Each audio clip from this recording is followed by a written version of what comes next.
What up guys, happy Sunday. In today's vlog, I'm actually just gonna sit for a session of emailing with clients. I'm gonna set up the camera, and anytime something interesting happens, I'm gonna talk about it.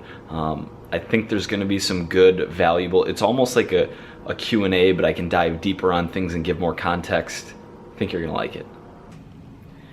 A woman had her birthday, actually her birthday was last week, but over the weekend her family did a little celebration for her. So her plan was, and she's in a pretty hardcore like 3 to 4 weeks of fat loss, to pick up some momentum, see some scale progress, and then we're gonna bring calories back up a bit after this 3 to 4 weeks. And she's in like day 7, 8 of really hardcore. And because there was going to be ice cream and her kids were like helping with everything, she wanted to work that into her day, and it sounds like she ended up being over for the day. She didn't really track, but she estimated, got back on track the next day, which is absolutely perfect. Like if you end up 20 or 25% over on your calories on like a birthday celebration, that's a huge win. Like, hit the ground running this week, we're gonna crush it. Dude about 40 years old just said, like, he's following my instruction on a barbell squat progression. He's gonna send me another form video, and he said thank you for your patience, which is absurd because he's the one demonstrating like inane amount of patience. Inane? Is that a word? Like massive? Hang on. Inane. Silly, stupid amounts of patience. Yeah, all right. He jacked dude, like in really good shape, pretty lean, abs, bulking, strength gains are priority, in his late 30s, and let me just be sure on that. And he, I programmed him on one of his lower body days, a barbell back squat. He sent a video the first time he did it. Super like Bambi legs, just didn't look good at all. Super knee dominant, heels were coming off the ground. Like knees were going, shooting way over the toes, very unstable, just zero hamstring and glute activation.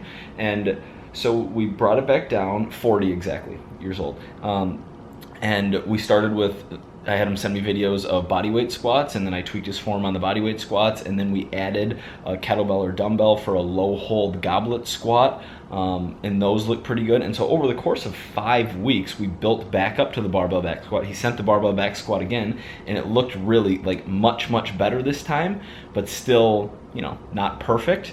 And so I gave him some feedback and said, can you please send me a video again next time you do this? And he said, yes, thank you for your patience. Most people are gonna quit on that. Most people aren't going to like go back to being a beginner, do 4x10 bodyweight squats, taking videos, tweaking your form, like taking the slow steps and going through the progressions to get back so you have good form, drop your ego, and be able to do the move without getting hurt. So it's just, he's the one demonstrating massive amounts of patience. I'm just sitting here in I might not even be wearing underwear for all you know, answering emails. I am. I got my Elfly joggers on. Woman, 1-year-old, he just had his birthday. She's being like kind of sarcastic, and she's like, I'm your slowest progressing client ever, but she's really pumped because over these last 2 weeks she's maintained, when normally it's a time where she would just completely stop tracking and fall off. Her kid got sick, she got sick, they both had birthdays, so there were parties. What else happened here?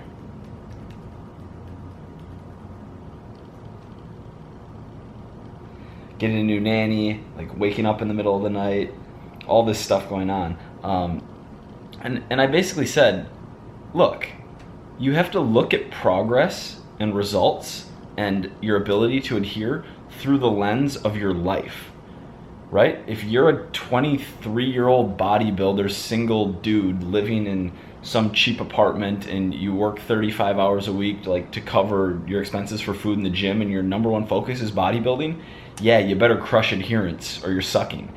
If you are a normal human being with tons of obligations and a busy life and lots of things going on, and you want to lose fat, get stronger, feel better, you need to look at your progress in the context of everything you're doing in your life. You can't set these insane expectations, 1.5 pounds, 2 pounds a week, every single week into infinity.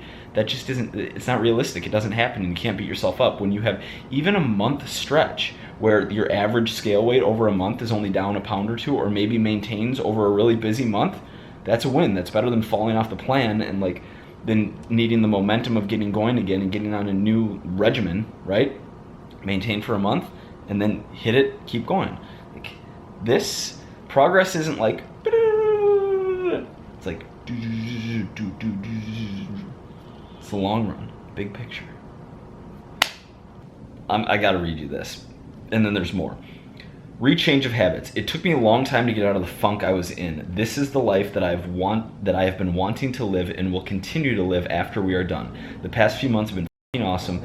You help motivate me by holding me accountable, and in return I am paying it forward by motivating the people around me. I've had a bunch of people say they started to eat better and become more active in a result to me changing my habits. So the people in his life are better because his habits run through them. Like, it really is osmosis. It's the reason Dean Bumbaka lost 35 pounds of fat when I moved in with him, and then got jacked, and now is like more jacked and like almost as strong as me, basically. Like, the people you spend time with, it matters for everything, beating a dead horse, but specifically with, like, Emma was here this week. Emma's tracking her macros every day. Emma's coming to the gym with me and getting workouts in. Like, it just matters.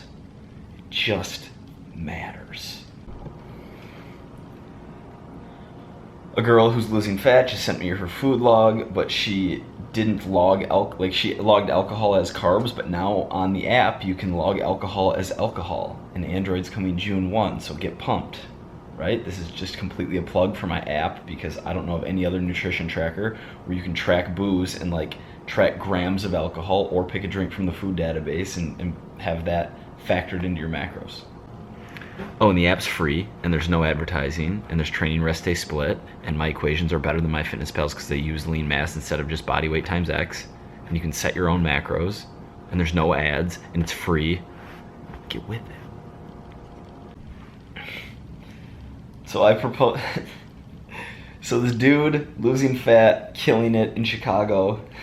I'm not using names just because I'm not asking for permission, so I'd rather not use names, but he said he bought a fridge full of Talenti, but then realized there were 4 servings in a pint instead of just like the macros were for 1 serving. He's like, now they're just gonna sit there until I have a cheat day.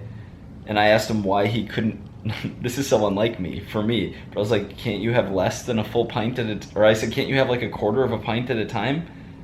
And he said, who would ever eat 1/4 a pint of ice cream?